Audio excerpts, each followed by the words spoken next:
ಇನ್ಸ್ಟಾಗ್ರಾಮ್ನ instant ಮದುವೆ ಕತೆ ನೋಡಿದ್ದಾಯ್ತು. ಈ ಸ್ಟೋರಿನೂ ಸ್ವಲ್ಪ ಹಾಗೇನೆ.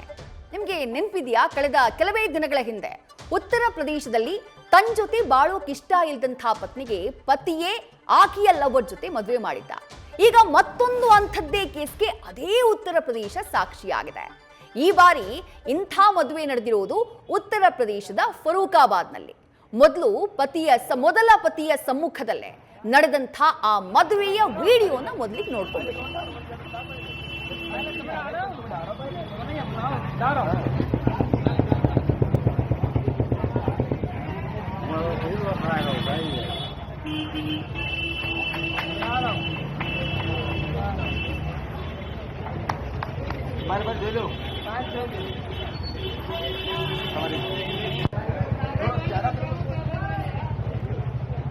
ಆಕೆಯ ಮುಖದಲ್ಲಿ ಎಂಥ ಖುಷಿ, ಏನು ಸಂಭ್ರಮ ನೋಡಿ.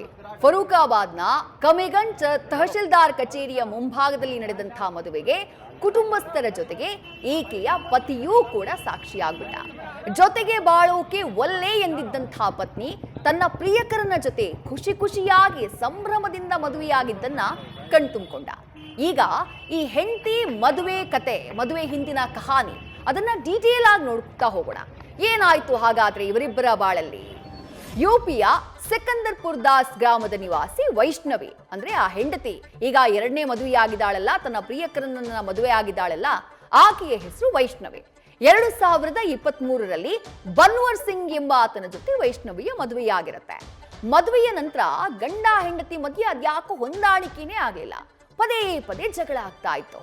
ಈ ಕಾರಣಕ್ಕಾಗಿನೇ ಹೆಚ್ಚಾಗಿ ತನ್ನ ತವರು ಮನೆಯಲ್ಲೇ ಇರ್ತಾ ಇದ್ಲಂತೆ ವೈಷ್ಣವಿ. ಹೀಗೆ ಹೆಚ್ಚಾಗಿ ತವರು ಮನೆಯಲ್ಲಿ ಇರ್ತಾ ಇದ್ದಂತಹ ಸಂದರ್ಭದಲ್ಲೇ ಖಾಸ್ ಗ್ರಾಮದ ಮನೋಜ್ ಜೊತೆ ಆಕೆಗೆ ಪ್ರೀತಿಯಾಗಿದೆ. ಇವರಿಬ್ಬರ ನಡುವೆ ಲವ್ವಿ ಶುರುವಾಗಿದೆ. ವೈಷ್ಣವಿಯನ್ನ ಮರಳಿ ತನ್ನ ಮನೆ ಕರ್ಕೊಂಡು ಹೋಗೋದಕ್ಕೆ ಮೊದಲ ಪತಿ ಬನ್ವರ್ ಎಷ್ಟೇ ಪ್ರಯತ್ನ ಮಾಡಿದ್ರು ಅದು ಸಕ್ಸಸ್ ಆಗಿಲ್ಲ. ಬನ್ವರ್ ಜೊತೆಯಲ್ಲಿ ಇರೋದಕ್ಕೆ, ಜೀವನ ಮಾಡೋದಕ್ಕೆ, ಬಾಳೋದಕ್ಕೆ ವೈಷ್ಣವಿ ನಿರಾಕರಿಸಿದ್ಲು. ಜೊತೆಗೆ ಪ್ರಿಯಕರ ಮನೋಜ್ ಜೊತೆ ನಾನಿರ್ತೀನಿ, ನಾನು ಅವನ್ನ ಪ್ರೀತಿ ಮಾಡ್ತಾ ಇದ್ದೀನಿ ಅಂತ ವೈಷ್ಣವಿ ಹೇಳಿದ್ಲು. ಈ ಬಗ್ಗೆ ಕೊನೆಗೆ ಸ್ವತಃ ಬನ್ವರ್ ವೈಷ್ಣವಿ ಕುಟುಂಬಸ್ಥರ ಜೊತೆ ಮಾತನಾಡಿದ್ದ. ಬನ್ವರ್ ಅಂದ್ರೆ ಯಾರು? ವೈಷ್ಣವಿಯ ಪತಿ. ಆತ ಹೋಗಿ ವೈಷ್ಣವಿಯ ಕುಟುಂಬಸ್ಥರ ಜೊತೆ ಮಾತನಾಡ್ತಾನೆ. ಮನೋಜ್ ಜೊತೆ ಆ ನಂತರದಲ್ಲಿ ತಾನೇ ವೈಷ್ಣವಿಯ ಮದುವೆ ಮಾಡಿಸಿದಾನೆ ಮೊದಲ ಪತಿ ಬನ್ವರ್ ಸಿಂಗ್. ಆ ಮೂಲಕ ಪತ್ನಿ ನನ್ ಜೊತೆ ಹೆಂಗೋ ಖುಷಿಯಾಗಿಲ್ಲ, ಮನೋಜ್ ಜೊತೆ ಆಕೆ ಖುಷಿಯಾಗಿರ್ತಾಳೆ ಅಂತಂದ್ರೆ ಸರಿ ಆಯ್ತು, ಆಕೆಯ ಪ್ರಿಯಕರನ ಜೊತೆನೇ ಆಕೆ ಖುಷಿಯಾಗಿರ್ಲಿ ಅಂತ ಹೇಳಿ ಆಕೆಯ ಮದುವೆ ಮಾಡಿಕೊಟ್ಟಿದ್ದಾನೆ. ನ್ಯೂಸ್ ಫಸ್ಟ್, ನಿರ್ಭೀತಿಯಿಂದ ನಿಮ್ಮ ಪರವಾಗಿ.